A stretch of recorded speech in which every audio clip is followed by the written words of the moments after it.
Hello everyone, আসসালামু আলাইকুম। অনেক দিন পর একটা ছোট্ট ভিডিও নিয়ে চলে আসলাম। আসলে গ্যাসের যে সংকট চলতেছে এখন বাংলাদেশে, এখন ইলেকট্রিকের চুলা না হলেই না।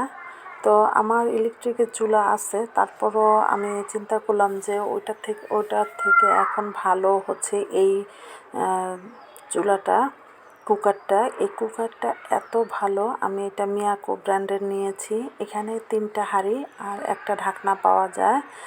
মাশাল্লাহ, এইটা দিয়ে রান্না করতে যে কি আরাম আর কি যে মজা লাগে। আসলে এখানে সব ধরনের রান্না করতে পারবেন। এখানে পরোটা, রুটি, ভাজি, ভুনা, মাংস, পোলাও সব কিছু রান্না করা যাবে। তো এখানে 1 কেজি চালের পোলাও রান্না করা যাবে, 2 কেজি গরুর গোশত রান্না করা যাবে। মাশাল্লাহ, রান্না করে এত আরাম, এত মজা, কি বলবো। আপনারা সবাই, এখন যেহেতু বাংলাদেশে গ্যাসের সংকট, সবাই এই কুকারটা কিনে ফেলবেন। ইনশাল্লাহ, আশা করি সবারই ভালো লাগবে।